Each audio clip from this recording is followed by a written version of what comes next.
Let me warn you, this video won't feel good. It's not soft, and it's definitely not what you want to hear, but it's exactly what you need.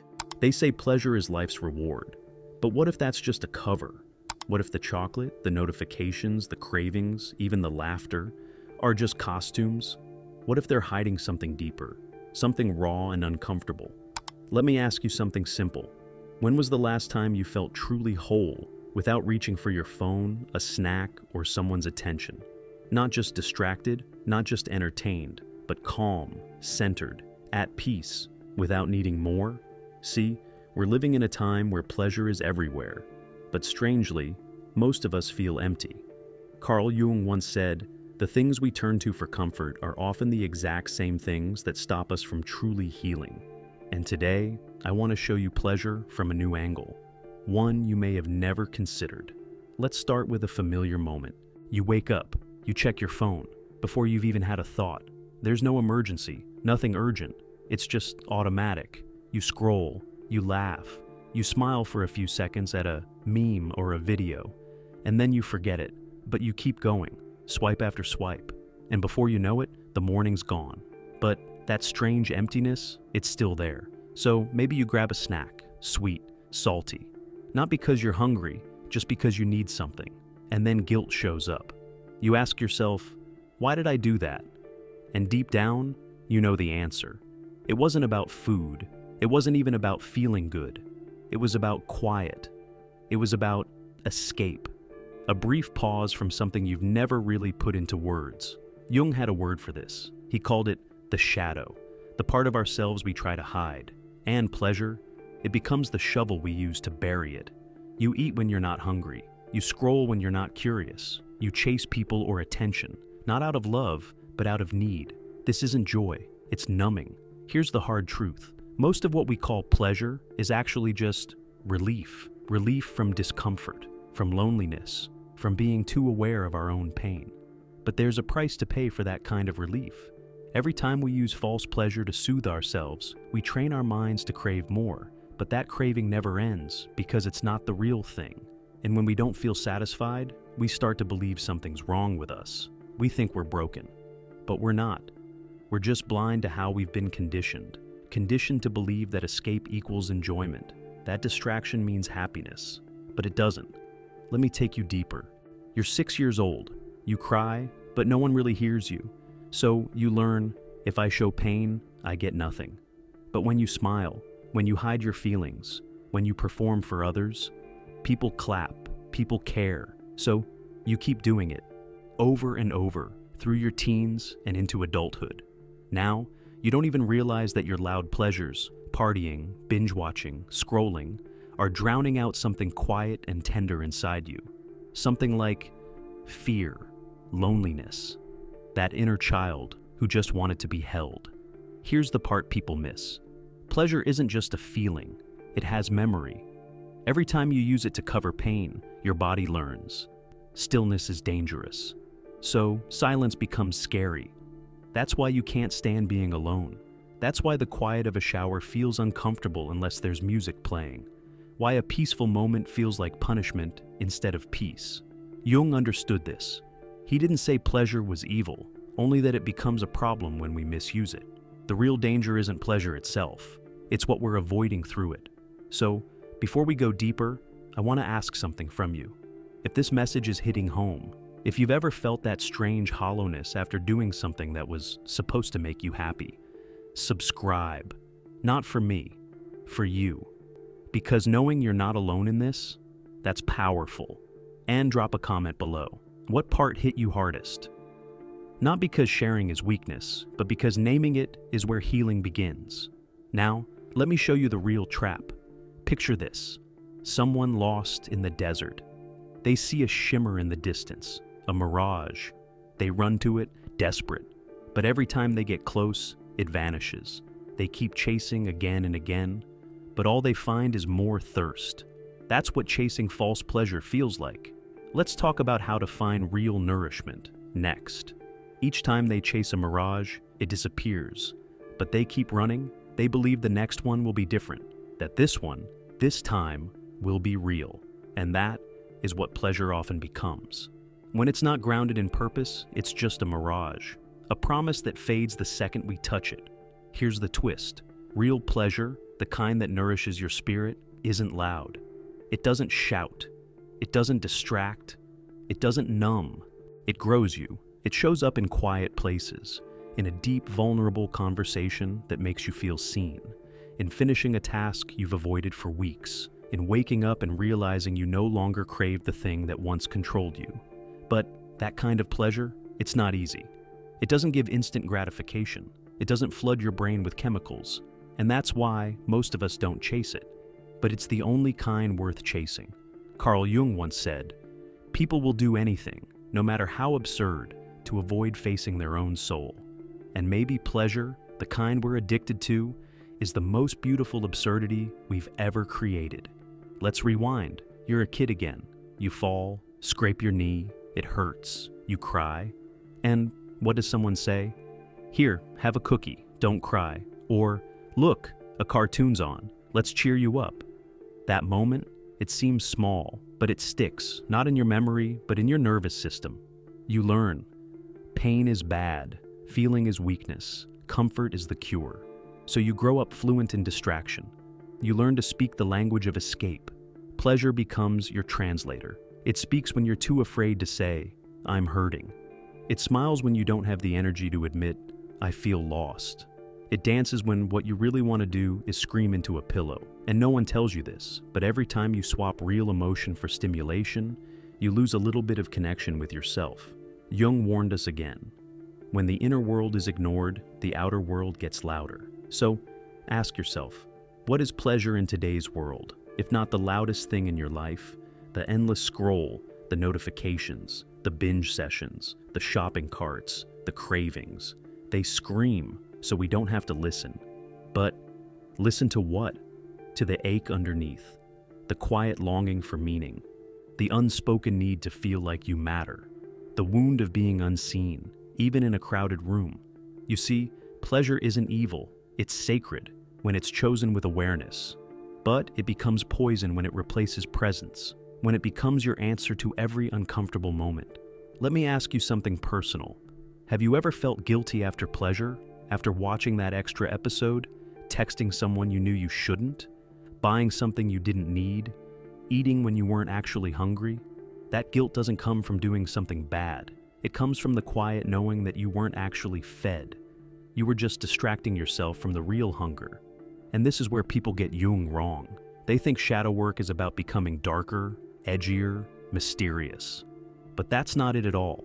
Real shadow work is about recognizing the quiet moments where you betray yourself for comfort and choosing truth instead of avoidance. Let me tell you a story.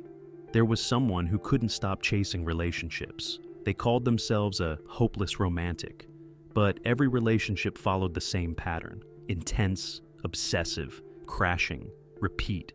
When asked why, they said, "I just love love." But that wasn't the truth. What they really loved was distraction, because being alone was too quiet, too uncomfortable. The silence made their wounds too loud.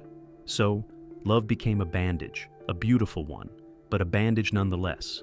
Until one day, it just stopped working. This isn't rare, it's common, it's everywhere. People mistaking longing for love, mistaking scrolling for joy, mistaking numbing for healing. And the real danger isn't in having pleasure. The danger is never asking why you keep needing it. Here's the myth we need to break.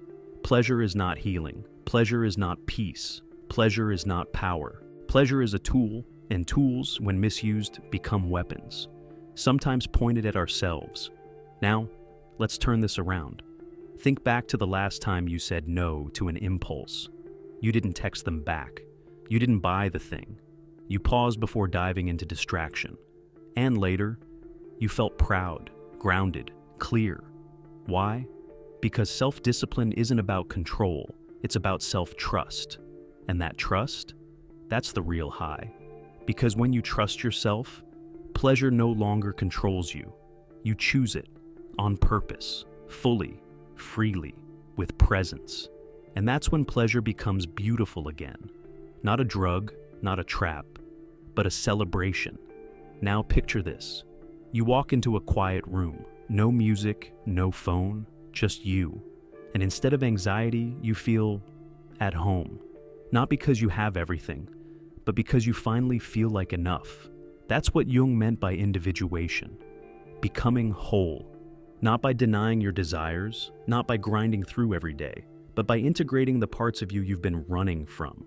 It's the ability to enjoy pleasure without hiding behind it, to sit in silence and feel safe, to be with yourself, and actually like the company. That's the goal. But you don't reach it by chasing louder pleasures. You reach it by turning the volume down and listening, gently, to what the noise was covering up. So, what does that actually look like? It looks like noticing when your hand reaches for the phone and asking, what feeling am I avoiding right now?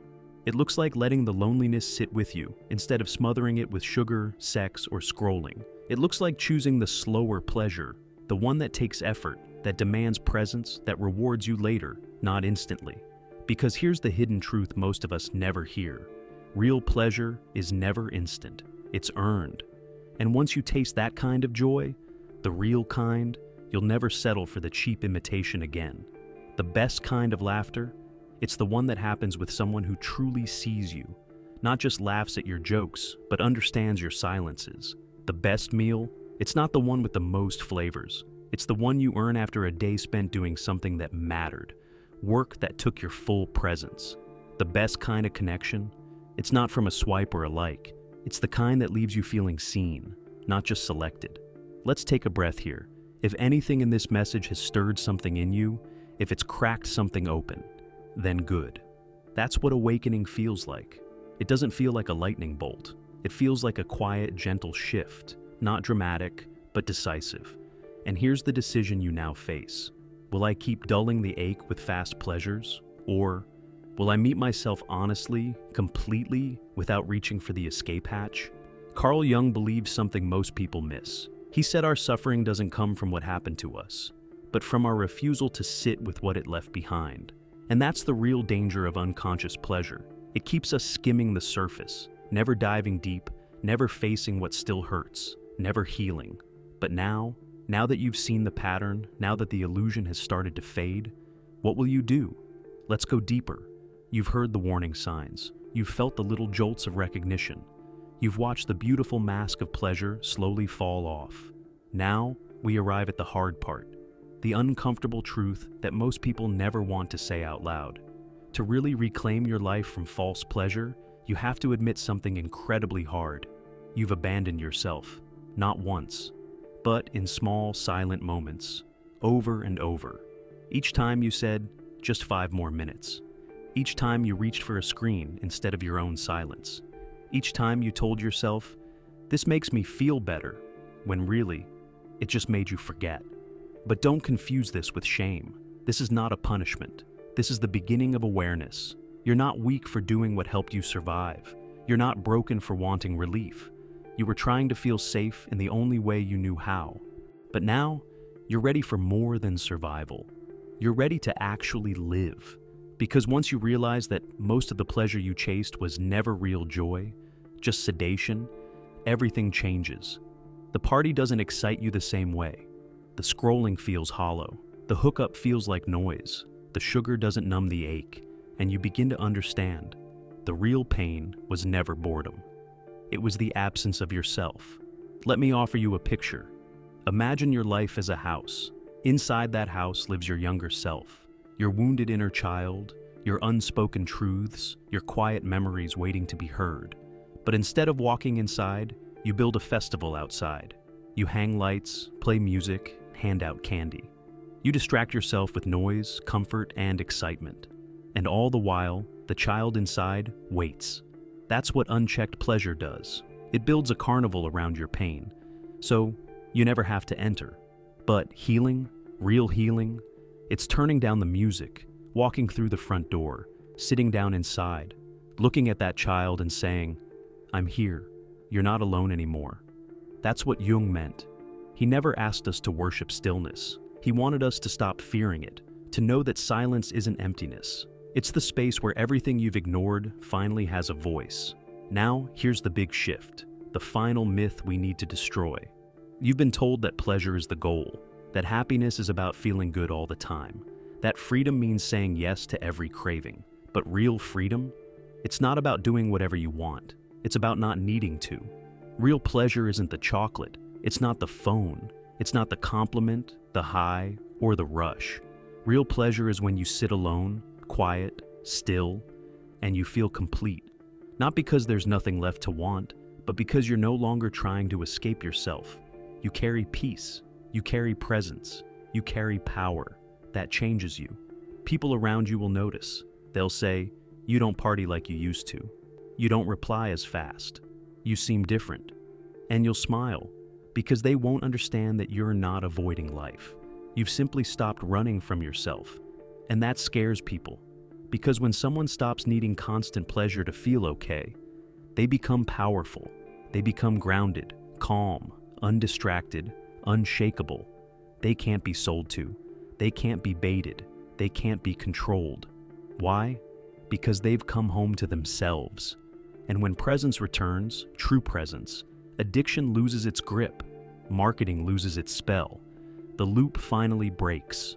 Jung once said, "The privilege of a lifetime is to become who you truly are." And who are you? You're not just a dopamine-seeking machine. You are not a bundle of cravings. You are not a collector of distractions. You are a creator of meaning. And meaning is not always fun. It's rarely comfortable. It asks more from you, but it gives more too. It feeds the soul in ways pleasure never could. So the next time that craving comes, pause. Not to fight it, not to shame it, just to ask, what do I really need right now? That question, it's a key. It breaks the cycle. It puts the pen back in your hand. It reminds you, you are not your hunger. You are the one who chooses how to feed it. Let me leave you with this. You'll never see pleasure the same way again. Not because it's wrong, but because now you finally see it clearly. You'll still laugh. You'll still love. You'll still enjoy life's sweetness. But now, you'll do it with intention. And that awareness, it will protect your peace. It will sharpen your joy. It will deepen your relationships. It will transform your silence into something golden. Because the only kind of pleasure truly worth having is the kind you don't have to chase. You're not weak for doing what helped you survive. You're not broken for wanting relief. You were trying to feel safe in the only way you knew how.